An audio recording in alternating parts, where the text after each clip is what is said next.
tous et bienvenue pour ce tout premier épisode du Cœur dans les épinards, le podcast par Basile. Je suis Colline Roard, je suis responsable de la communication chez Basile et aujourd'hui je vous emmène au bord de l'eau puisque j'interviewe Céline qui est la directrice générale de Clean My Calanque, une asso qui fait le buzz en ce moment en démocratisant l'écologie avec des grandes opérations de nettoyage et en faisant des reprises de clips de rap dont la dernière a été vue près d'1 million de fois. C'était une conversation super intéressante. On s'est vraiment demandé en fait comment a fait Clean My Calanque pour devenir si connue localement en seulement 3 ans. Céline nous a raconté le passage de 3-4 personnes à plus de 32 tonnes de déchets ramassés, l'importance de la communication quand on lance une asso ou un projet, comment faire le buzz avec son projet, aussi leur secret sauce pour sensibiliser le public. Si vous vous intéressez à Clean My Calanque, vous pouvez retrouver Céline et Clean My Calanque sur leur compte Instagram qui est très actif. Et je vous conseille d'écouter jusqu'à la fin parce que Céline nous confie une erreur à ne pas faire quand on se lance dans un projet. Je laisse place à l'écoute de notre conversation et je vous remercie encore d'écouter ce premier épisode avec Basile. Merci. Déjà, bonjour, merci d'être venu au micro. Avec plaisir. Et je veux demander, pour commencer un peu ton parcours et où tu avais grandi. Est-ce que tu es de Marseille ? Comment s'est passée ton enfance ? J'ai grandi à Marseille, ouais, je suis née dans le 8e arrondissement. J'ai grandi, pour ceux qui connaissent, à côté de l'Obélisque, dans le 9e arrondissement. Et du coup, ouais, j'ai toujours été à côté de la mer et c'était mon père qui m'emmenait là-bas à l'époque. Bon, je m'avance peut-être un peu dans l'interview, mais il rageait tout le temps qu'il y avait des déchets par terre. Et il m'a toujours appris à pas jeter mes déchets, voire même lui ramasser les déchets des autres. Et du coup, c'est un geste avec lequel moi j'ai grandi et qui m'a toujours semblé naturel. Et en grandissant, on s'est dit, on adore cette ville, on a envie de la laisser propre et belle, donc let's go.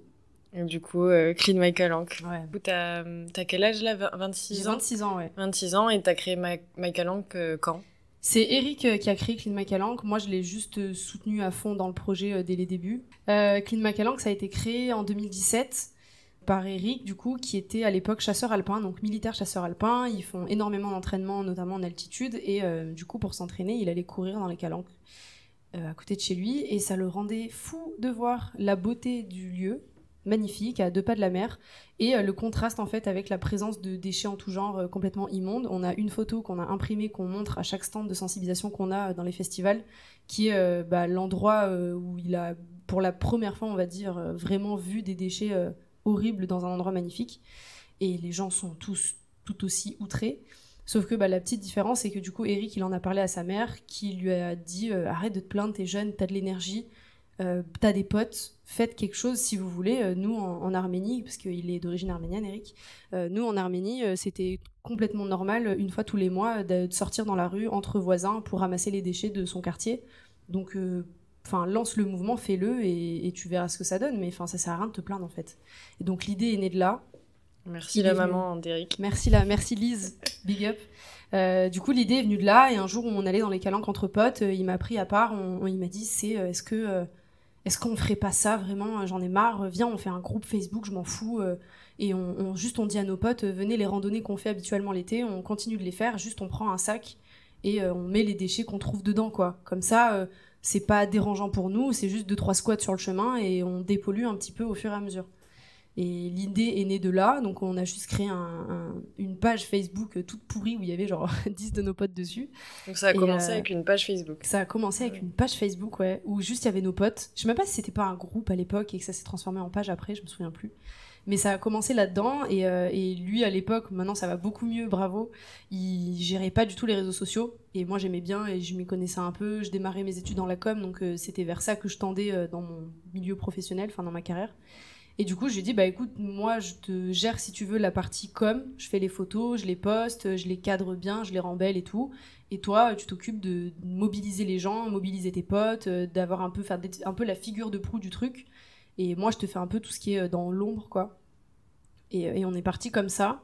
Et ça a super bien marché. Nos potes étaient trop chauds de le faire avec nous. Ils étaient trop contents, ils étaient trop fiers d'eux. Et petit à petit, à force de faire des sorties, on s'est fait connaître par des gens. Et on a été 10, 15, 20, 45 et maintenant on est... notre plus gros ramassage, je crois que c'était à Cassis, on était 200 et quelques. C'est génial. Et du coup, la com, ça a joué un rôle important en plus, parce que j'ai vu que vous aviez fait 2 buzz, 2 vidéos de reprises. Est-ce que tu dirais qu'aujourd'hui, c'est quand même une partie hyper importante pour une asso ou un projet un peu solidaire? Ouais, de ouf. Quel que soit le projet, la com, c'est essentiel. Et d'ailleurs, t'as un reportage hyper intéressant sur Netflix qui s'appelle le Fire Festival, je sais pas si tu l'as vu, qui te montre comment un festival complètement factice et nul peut, juste avec des outils de com de ouf, devenir un des plus gros festivals de tous les temps et flopper complètement. Et enfin, le mec maintenant est en tôle parce que ce qu'il a fait, c'est n'importe quoi et qu'il doit des milliers d'argent à plein de gens. Mais je prends toujours cet exemple-là pour dire aux gens, dites pas que la com, ça sert à rien parce que ça peut faire des trucs de ouf. Et en fait, l'idée du clip, c'est un pote à nous qui est dans la prod artistique, Adriane, a.k.a. Mélodrie. Et en gros, il nous a dit, les gars, c'est trop cool, vous faites des ramassages et tout, mais venez, on fait un petit projet, un petit truc pour essayer de buzzer un peu, au moins à échelle locale, pour que les gens vous connaissent un peu mieux et que vous ayez plus de 15 personnes à vos ramassages. Et il nous a dit, on va faire une reprise un peu parodique, écolo de PNL. Et je sais pas si tu pourras mettre un extrait dans le podcast, mais vraiment à chaque fois que j'y repense, j'ai envie de rire, ça me tue.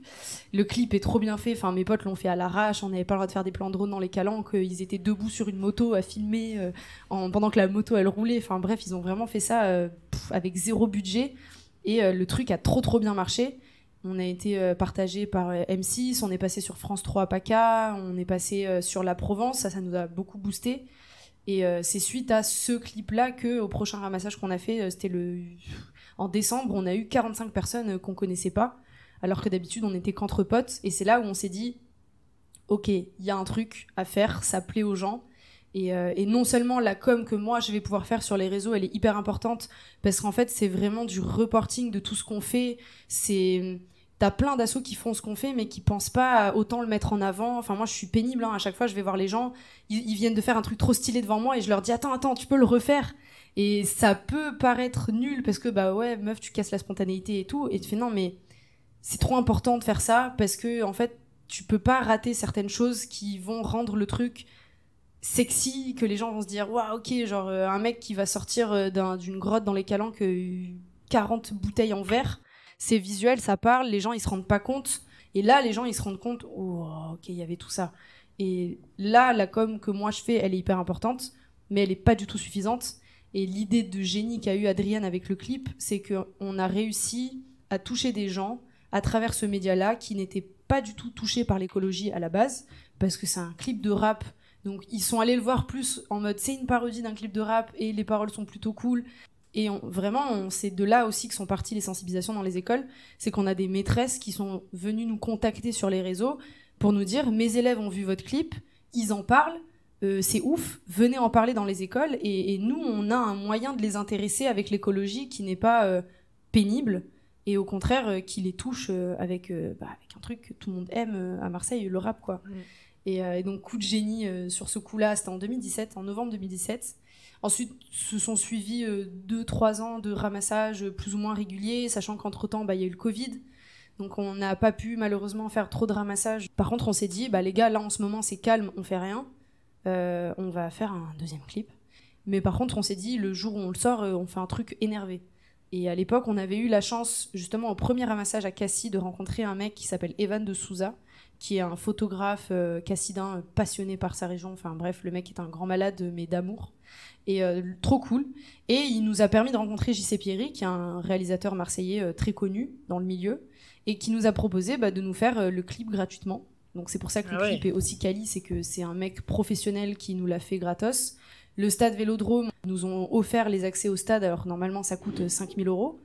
Et en fait, c'est que des trucs comme ça où les gens, tu te rends compte qu'il suffit que tu leur demandes, et la cause, elle leur plaît tellement que ils vont te dire oui tout de suite, quoi. Est-ce que t'as une part de greenwashing? Même pas. Que l'Orange Vélodrome, oui, on a fait un post sur les réseaux pour les remercier, et ils ont fait un post sur leur réseau pour dire voilà. Ils ont pas besoin de ça. C'est un post sur le réseau, il y a 3 personnes peut-être qui l'ont vu. Enfin, c'est pas ça qui va changer leur image aux yeux du monde. C'est vraiment plus que la personne, elle elle kiffait le projet, quoi. Et on avait mobilisé beaucoup de personnes dessus. On avait des partenaires qui nous ont... Enfin, tu vois, Totem Mobile, qui ont des voitures électriques dans Marseille, ils nous avaient filé une caisse pour faire genre c'était notre grosse voiture, mais c'était juste une petite Totem. Dans le clip original, ils bouffent un kebab ou je sais pas quoi. Et là, du coup, on avait fait un partenariat avec Flower Burger, qui sont des burgers végétariens, pareil, implantés à Marseille. Et tout ça, bah, c'est juste des gens qui étaient en mode... bien sûr qu'eux, ils avaient à y gagner, mais... Il y a plein de gens qui avaient à y gagner qui nous ont pas forcément dit oui et qui nous ont pas calculé, que c'est vraiment pas que pour ça, quoi. Et qu'est-ce que tu dirais que ça apporte aux gens qui viennent au ramassage? C'est quoi un peu le type de personnes et d'ailleurs tu disais que vous faites un gros travail avec les jeunes. Yes.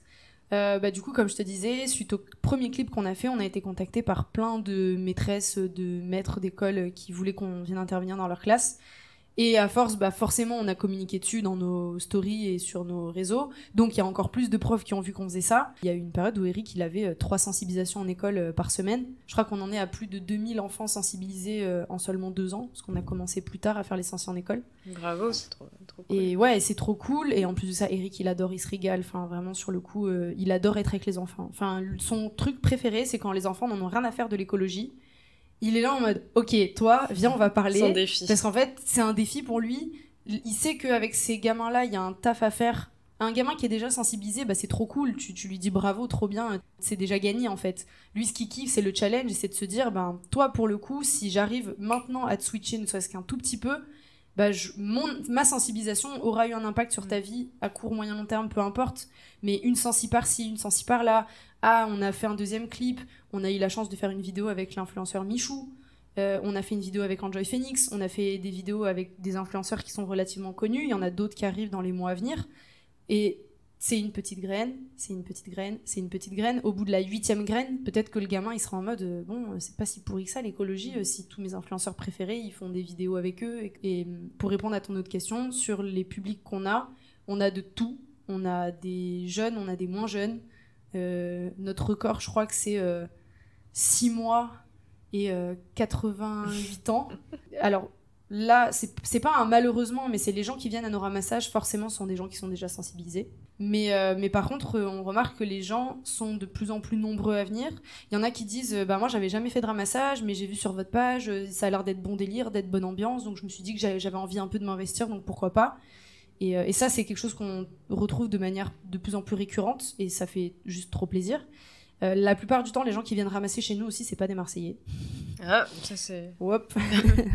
C'est un peu triste. Je m'y attendais pas. Mais parce qu'en fait, je pense que les événements Clean My Calanque, c'est un truc où t'as une bonne ambiance, tu rencontres plein de gens, et en fait, ça va plus attirer des personnes, et ce qui est le cas, qui sont pas de la ville et qui cherchent à rencontrer des gens qui partagent un peu leurs valeurs écologiques, environnementales et tout. Et ça marche de ouf. Enfin, on a plein de groupes de potes qu'on voit revenir après. On se souvient très bien du jour où ils se sont rencontrés, qui se connaissaient pas.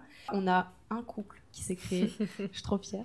J'ai envie de faire un décompte comme l'amour est dans le pré. Et en fait, c'est cool parce que t'as un mélange de ouf. On met de la musique, on fait gagner des cadeaux à la fin aux personnes qui trouvent les déchets les plus originaux. On essaie vachement d'instaurer ce truc de on veut que vous passiez un bon moment. C'est aussi passer un bon moment et c'est comme ça que c'est ça, et on a que des retours positifs et les gens en général quand ils viennent une fois ils reviennent après et ils sont trop contents. Ce que j'allais te demander, est-ce qu'ils reviennent et c'est quoi votre recette magique pour sensibiliser justement? Ouais, la recette magique c'est de pas culpabiliser, c'est de pas dire aux gens tu fais pas ça, tu fais pas le tri, tu fais pas, t'es un enfoiré, tu comprends rien. Non, c'est faux. Enfin, il y a une réalité aujourd'hui, c'est que pas tout le monde a accès au même niveau d'information. Pas tout le monde. Enfin, moi, comme je t'ai dit, mon père, depuis que je suis gamine, il me sensibilise à ça. Mais je me dis, si mon père n'avait pas été comme ça, quelle aurait été ma perception du tri, du déchet? Et c'est trop facile, en fait, de juger les gens. Enfin, il y a un père de famille, une fois, qui commentait sous nos photos. Moi, c'est mon fils, il veut venir à vos ramassages, mais c'est hors de question que je l'y autorise. Je l'ai pas élevé à ramasser la merde des autres. Et il me mettait des messages en mode, viens nettoyer chez moi si ça te plaît tant de ramasser des déchets. Enfin, et tu te dis, mais un gamin qui a eu une éducation comme ça, enfin, qu'est-ce qu'il en ressort après? Et lui, c'est un génie s'il arrive à s'en sortir, mais malheureusement, il y a pas tout le monde qui a cette possibilité-là. Et aller juger cette personne parce qu'elle a pas eu la même éducation que toi, ça sert à rien en fait, c'est contre-productif de ouf. Donc si je peux dire la secret sauce, c'est la non-culpabilisation, absolument passer un bon moment, Donc c'est ce que je te disais, on met de la musique, on donne des cadeaux parce qu'on considère que les gens, il faut qu'ils soient récompensés. Et on va ensuite le donner aux personnes qui trouvent des déchets de ouf. Par exemple, on a déjà retrouvé des pierres tombales, des guns près des baumettes, on a retrouvé des balles de FAMAS, on retrouve parfois des lits, des cuvettes de toilettes dans les calanques. Et en général, à chaque fin de ramassage, on demande aux gens qui ont trouvé un déchet original de lever la main, de présenter leurs déchets. Et quand on reçoit des messages de gens après sur Internet qui nous disent ça m'a donné envie de recommencer et de le faire avec mes potes, on est les plus heureux, quoi. Donc, vous avez réussi à gamifier un peu Exactement. Et vous faites combien de ramassages par semaine ? C'est plus par mois qu'on chiffre. On en fait en général un par mois tout au long de l'année, ouvert au grand public. Après, ça c'est sans compter les ramassages qu'on fait comme aujourd'hui et demain avec des entreprises qui sont en plus. Plus les ramassages que Eric fait parfois avec les écoles. Donc ouais, je dirais qu'on est à 3 ramassages par mois. Okay. Et vous avez déjà ramassé, j'ai noté, plus de 35 tonnes de déchets. Yes. Et vous êtes, tu m'as dit, une 10 ? On est une dizaine, ouais. Comment t'es passé de être à 5 et ramasser, ou à 4-5 et ramasser quelques déchets, à 35 tonnes ? Comment ça s'est fait la vie associative un peu ? Est-ce que c'était sans embûches ? Est-ce que... Si, ça a été galère. Au début, c'était hyper simple parce qu'on avait 5-6 sacs, on faisait même pas le tri en plus à l'époque. Au début, ça allait. Ensuite, on a commencé à un peu plus galérer, surtout quand on a commencé à avoir pas mal de notoriété vers 2018-2019. On a commencé à être approché par d'autres assos qui faisaient un peu la même chose que nous, mais plus professionnellement. Et qui nous ont dit, est-ce que vous catégorisez vos déchets ? Donc, catégoriser, ça veut dire séparer le plastique, les canettes, le verre, les mégots, les machins, ce qu'on ne faisait du coup pas du tout. Et on leur a dit, écoutez, nous, on est des bénévoles, on fait ça sur notre temps libre, on a 0 formation, on mobilise les gens, mais on n'a pas le temps de faire ça, quoi. Et ils nous ont un peu poussé en mode, ouais, mais les gars, c'est vraiment important que vous le fassiez pour nous, pour que vous fassiez ensuite remonter ces informations-là. Et c'est vraiment important. Si vous voulez, nous, on vous met à disposition des personnes qui viennent avec vous sur les ramassages pour vous aider, pour machin. Ok. Parce qu'aussi, l'équipe s'est étoffée, donc ça nous a permis de développer aussi, nous, notre offre, entre guillemets. Et donc, on a dit aux gens, maintenant, nous, on a nos équipes qui vont trier les déchets au fur et à mesure que vous allez les ramasser. Donc ça, déjà, c'était un gros pas en avant parce que voilà, c'était pas du tout gagné dès le départ. Vous avez professionnalisé. Au fur et à mesure, ouais. Et donc, au début, on galérait, on mettait tous les trucs dans nos voitures, c'était un peu nul. Après, on a eu un contact avec la métropole qui était trop cool. Big up Bruno, qui nous récupérait nos sacs. On l'appelait, on lui prenait une photo de l'endroit, il nous récupérait nos sacs. Et là, dernièrement, depuis le début de l'année, truc de ouf, on est en partenariat avec Veolia, Marseille, qui nous met sur 10 ramassages par an à peu près à disposition des bennes. Et bam, ils emmènent tout directement en centrale de tri. Et voilà. Et récemment, on a acheté notre utilitaire, ce qui va faire qu'on va arrêter de galérer à prendre la voiture de Magali. Coucou maman. Donc c'est trop cool, on progresse petit à petit grâce aux dons de nos bénévoles et des personnes qui nous soutiennent. Mais du coup, voilà, c'est ouf de voir les progrès qu'on a pu faire en 4 ans. Et si tu nous avais dit il y a 4 ans que la Soile allait devenir ce qu'elle est aujourd'hui, je t'aurais rigolé à la gueule. Ouais, allez. Et est-ce qu'il y en a qui sont employés par l'asso ? Comment vous vous organisez ? Comment toi t'organises ta vie et est-ce que c'est pas trop dur ? Mal. Non, il y a personne qui est à temps plein sur l'asso. On est tous bénévoles, on a tous nos tafs à côté et c'est juste une question d'organisation. Donc on a eu beaucoup de mal. Puis, non, c'est juste de l'organisation. Franchement, c'est le même délire que pour les ramassages. En fait, on a commencé, c'était n'importe quoi. Il y a eu des disputes, il y a eu des trucs qui allaient pas. Et en fait, au fur et à mesure qu'on a grandi, on a appris à se structurer pour mieux gérer. Enfin, moi, je sais que avant, j'étais en stage, donc ça allait à peu près, je pouvais dédier du temps à l'asso, c'était pas très très grave. Là, maintenant, je suis en CDI et mon taf à Paris me passionne tout autant que me passionne l'asso à Marseille. Et du coup, c'est vraiment un travail avec lequel m'a beaucoup aidé d'ailleurs mon manager Christophe, de comment mon emploi du temps, je te le montre, c'est tac, tac, tac, de 8h à 9h, je réponds à mes mails, de 9h à 10h, je travaille sur ça, de 10h à 11h, je travaille sur ça. Et on fait tous un peu ça, quoi, c'est vraiment... Ton conseil, c'est de bien organiser ton temps, quoi. Après, chacun a une façon de faire différente. Moi, je suis un peu maniaque et je peux être dispersée très rapidement. Je regarde mon téléphone, ça y est, je suis 1 heure dessus et j'ai pas vu le temps passer. Du coup, personnellement, j'ai besoin de ça pour pas m'éparpiller et pour respecter. Quand je faisais pas ça, en fait, je me rendais compte que dans ma journée, j'avais rien fait au final parce que il faut que je fasse ça. Ah ben oui, mais il fallait aussi que je fasse ça. Et au final, j'avais rien fait. Et comment ça se passe ? Comment vous vous organisez dans les membres de l'asso ? Alors, Moi, à la base, c'était vraiment la com. De quoi? Quand il n'y avait pas de besoin de développement d'entreprise, c'était la com. Je faisais juste la gestion des réseaux sociaux. En gros, je faisais du community management. Et les autres faisaient un petit peu leur domaine d'expertise. Donc, on a Xavier qui est développeur. Théo, il est dans la logistique. Donc, lui, c'est par exemple celui qui va nous aider à gérer tout ce qui est contact avec Veolia et tout, parce que c'est son métier. Il est très carré, Théo. Et donc, au début, voilà, c'était un petit peu chacun tous ses appétences. Et après, quand l'asso, forcément, elle a demandé à ce qu'il y ait du développement et compagnie, c'est plus Eric, Julia et moi qui, sur ça, sommes montés en compétences, où on est passé aussi chef de projet.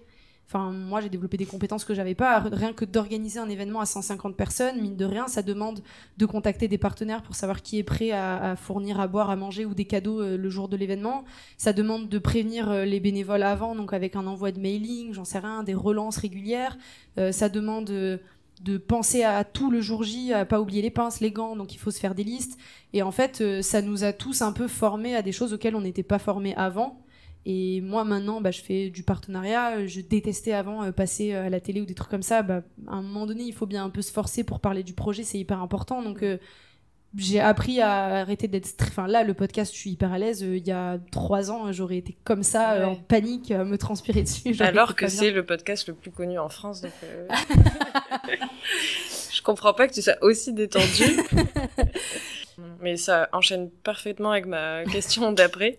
C'était que je trouve ça très généreux de donner autant de son temps pour une asso, pour quelque chose à côté. Quand t'as ton travail à côté, t'as aussi ta vie perso, donc c'est généreux et c'est un engagement du coup pour l'écologie. Qu'est-ce que ça t'apporte toi dans ta vie? Tellement de choses. En fait, déjà de base, moi je suis quelqu'un d'un peu bizarre. Enfin, j'ai jamais trop eu de potes quand j'étais petite. J'étais tout le temps un peu chez WAM à regarder des films et à jouer aux jeux vidéo et tout. Je me suis jamais forcément sentie hyper à l'aise dans ma peau et dans la société. Enfin, et déjà, c'est un peu triché, mais c'est un projet avec mon meilleur pote. Donc oui, je donne de mon temps, mais je donne pas de mon temps n'importe comment. Enfin, je me dis des fois, s'il y avait pas eu Eric pour lancer Clean My Calanque, certes, je l'ai soutenu de A à Z et le projet était trop cool, mais punaise, j'aurais peut-être jamais fait ça de ma vie et ça me serait jamais venu à l'idée de faire ça. C'est Clean My Calanque qui m'a fait me rendre compte que ce que j'aimais dans mon métier, c'était en fait de l'allier à du social et à de l'humain. Et c'est pour ça que j'ai fait ensuite mon taf à Paris dans le social. Mais encore une fois, si j'avais pas eu Clean My Calanque pour me faire avoir ce déclic-là, j'aurais peut-être pas du tout suivi ce parcours-là de vie. Donc, je sais pas comment dire, moi c'est ça que j'aime en fait. Donc j'ai pas l'impression de donner de ma personne, ça te rend heureuse. Ça me rend heureuse, je m'épanouis et comme ce que je te disais tout à l'heure, c'est que ça nous apporte tellement de choses. J'ai rencontré Miss France, j'ai rencontré des influenceurs, on est invité je suis invitée dimanche au stade Vélodrome en loge présidentielle. Je le fais pas pour ça. Mais j'ai pas l'impression du coup que ce que je fais c'est oh là là, je donne de ma personne. T'es reconnue aussi. Oui, je donne de ma personne, mais en même temps il y a tellement de reconnaissance derrière qui suit que c'est ce que je t'ai dit, j'ai envie de dire aux gens, mais lancez-vous, hein. Faites de l'écologie vous aussi, c'est trop bien. Et combien de temps ça te prend dans ta semaine, dans ton mois? Là, ces derniers temps, ça me prend entre 10h à 20h par semaine. D'accord. Oui, quand même, c'est un mi-temps, quoi. C'est un mi-temps, ouais. On se paye, pour l'instant, on est bénévole, mais après, moi, clairement, parce qu'on est tout à fait transparent sur le sujet. Eric s'est déjà rémunéré certaines fois sur les sensi qu'il fait en école, parce qu'en fait, quand il va en école, c'est des moments où il peut pas faire des coachings. Donc oui, c'est tout à fait normal qu'il se rémunère dessus. Sacrifice financier pour lui. Exactement. Et moi, pareil, quand je pose des demi-journées, comme c'est le cas, là aujourd'hui, j'ai posé une journée, donc je suis pas encore salariée à 100% parce qu'on n'a pas du tout les fonds pour le faire, mais j'ai quand même un peu des petites récompenses qui font que moi, ça me motive à continuer et que je pète pas un câble. Et c'est quoi les prochaines étapes de Clean My Calanque et aussi vos rêves? T'as 1 heure?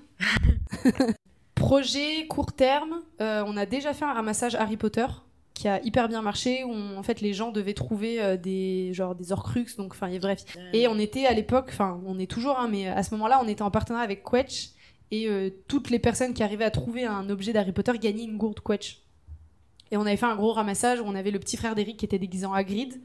On avait un pote à nous qui est chauve qui était déguisé en Voldemort. Et en fait, il allait un peu courir, faut pas trop dire ça, mais il allait un peu taper les enfants sur l'épaule.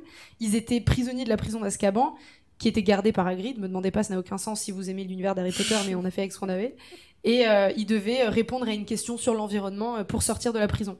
Genre, d'après toi, combien de litres d'eau peut polluer un mégot? On leur donnait des petits indices et tout, mais comme ça, encore une fois, toujours dans la gamification en fait du truc, pour que les enfants passent un super bon moment, mais quand même qu'il y a un lien sur l'écologie.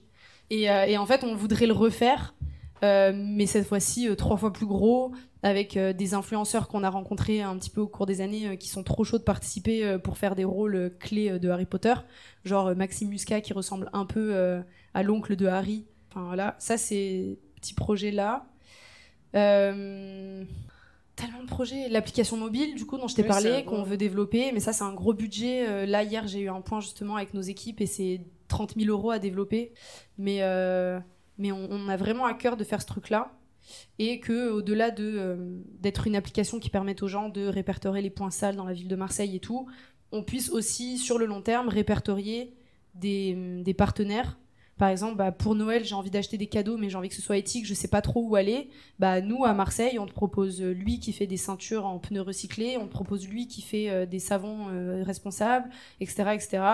Et en fait, faire en sorte que les gens soient accompagnés de A à Z dans leur volonté de s'impliquer petit à petit sans que ce soit trop contraignant. On a quoi comme autre projet? On a un projet de rap. En fait, le but de Clean Macalanque, c'est que c'est cool de dire aux gens de pas trop consommer, c'est cool de dire aux gens venez on vient ramasser des déchets et tout, mais si tu fais juste ça, t'es relou, c'est chiant.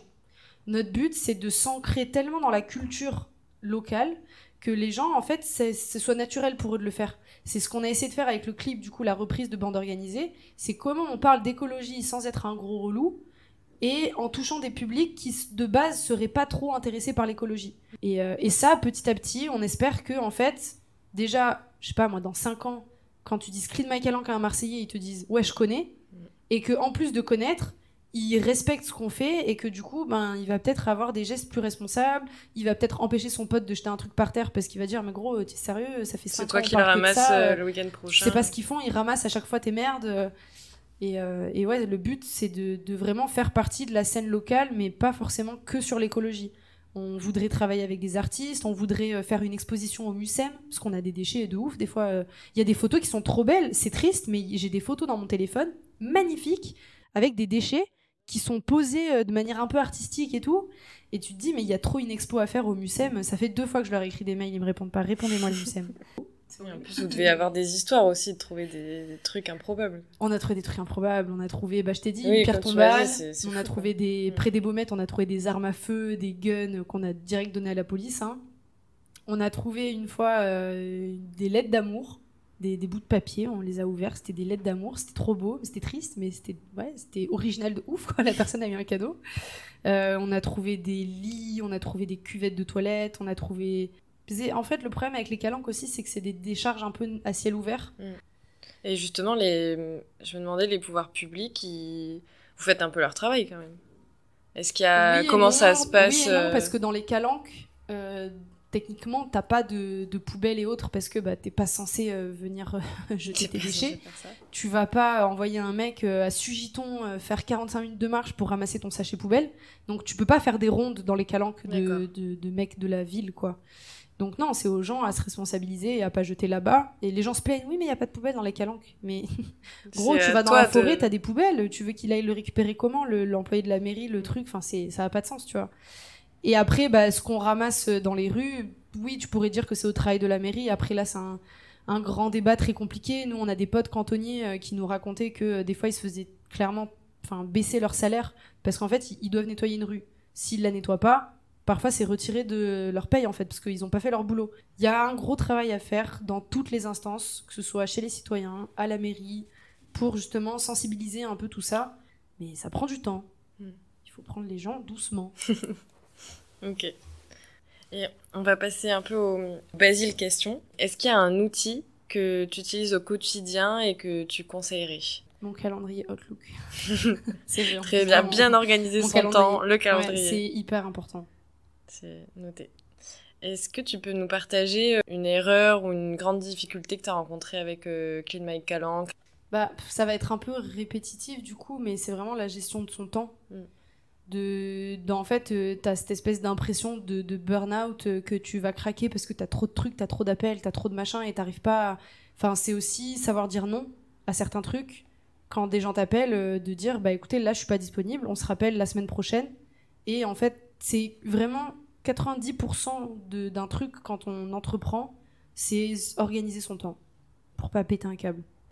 Est-ce que tu as un livre, un podcast ou un film que tu nous conseillerais? Vas-y, podcast. Quelle est gentille. C'était la meilleure réponse de toute façon. On va pas chercher plus loin. Non, un de mes podcasts préférés, c'est Kif Taras. C'est par Rokhaya Diallo et Grace Kelly, je crois. Et en fait, c'est un podcast qui permet de se déconstruire sur tout ce qui concerne les questions de race. Mine de rien, même si je suis une femme, je reste blanche en France et issue d'un milieu que je considère aisé. Et je pense qu'il y a beaucoup de personnes qui ne se rendent pas compte de leurs privilèges. Et ce podcast permet de vraiment se déconstruire et écouter Kif Taras. Kif Taras, allez. Qu'est-ce qu'on peut faire pour aider Clean My Calanque? Donner des sous. Donner des sous. Non, en vrai, je rigole, mais je rigole pas. Hein. C'est donner des sous. Parce que donner donc, des du don sous... sur le site. Alors, si des particuliers veulent aider Clean My Calanque, le mieux, ça reste de vous abonner à notre page Instagram, à nos réseaux sociaux, parce que malheureusement, on vit dans une société aujourd'hui où les abonnés sur les réseaux égale visibilité, égale poids auprès des médias, de la presse, etc. De parler de nous autour de vous, et si vous en avez le temps et l'énergie, de venir ramasser avec nous, parce qu'on passe des bons moments. Et après, pour plus les entreprises, etc., donnez-nous des sous. Parce que, en fait, avoir des sous, ça nous permet de nous investir davantage sur l'asso. Enfin, là, par exemple, on vient d'acheter un utilitaire, donc on a actuellement 3,68 € sur le compte de l'association. Et donc, on a plus de sous sur le compte de l'asso. Or, les sous, mine de rien, ça nous permet de nous défrayer, de passer du temps dessus aussi. Passer du temps dessus, de faire des projets, d'aller dans des écoles, parfois gratuitement. On a une personne, une fois, qui nous a fait un don de 1 000 €. Et en fait, on lui a dit, écoutez, si vous voulez avoir quelque chose de concret, on peut faire 10 sensibilisations dans une école gratuite. Et la personne était trop contente. L'argent, ça sert à faire beaucoup de choses. Où est-ce qu'on peut te suivre, toi, et où Clean My Calanque? Moi, j'ai pas de... T'as dit Instagram. Ouais, Instagram. On a même un TikTok. Sur TikTok aussi, alors. Dernière question. La prochaine personne que je devrais interviewer, selon toi, si t'avais envie d'inviter. Camille Etienne. Je sais pas si tu vas arriver à la voir. Camille Etienne. Il faut être ambitieuse. Hein. Sinon, qui tu pourrais faire venir? Franchement, les collègues de Sauvage Méditerranée qui font du coup des bijoux en plastique recyclé ou en verre poli recyclé. Ceux dont je te parlais tout à l'heure, Tire l'air d'avenir. Oui, une asso qui accompagne les jeunes entre 18 et 25 ans qui sont en rupture familiale pour leur permettre d'éviter en fait de finir à la rue. Et je les adore. Donc vraiment, Benoît et Louis de Tire l'air d'avenir, si tu peux les interviewer dans ton podcast, ce serait trop cool. Je vais les contacter. Merci en tout cas. Je t'en prie, merci à vous. Voilà, j'espère que ce premier épisode vous a plu et vous a donné envie de continuer à suivre notre saison. Donc on va sortir un épisode du podcast chaque semaine. Quelques petites choses avant de vous dire au revoir pour aujourd'hui. Le meilleur moyen, si l'épisode vous a plu, de m'aider à le faire connaître et de me faire vos feedbacks, c'est simplement d'en parler autour de vous et de laisser un avis 5 étoiles ou un commentaire sur l'application iTunes. C'est vraiment ça qui nous aide pour faire connaître le podcast et dans notre engagement solidaire avec Basile. Alors n'hésitez pas, il n'y a rien de mieux que le bouche à oreille. Ensuite, pour me poser des questions, pour suivre Basile ou pour me conseiller par exemple des prochains invités à interviewer sur le podcast, vous pouvez envoyer un message et nous suivre sur Instagram à Basile France, également sur LinkedIn, Facebook et YouTube, et m'envoyer un message à moi, c'est sur LinkedIn, Colline Roard-Perrier. Merci beaucoup d'avoir écouté, je vous souhaite une bonne journée, j'espère que ça vous aura inspiré pour lancer plein de projets et faire du bien autour de vous. Calamité, par terre le mégot, le cendrier et le raté. Tu m'as reconnu, écolo, c'est moi le pro. Prends conscience, ma chérie c'est de prendre conscience. Pour pas tout l'été, ma plage toute grade et remplie d'essence. Tu veux jeter par terre, je suis exaspéré.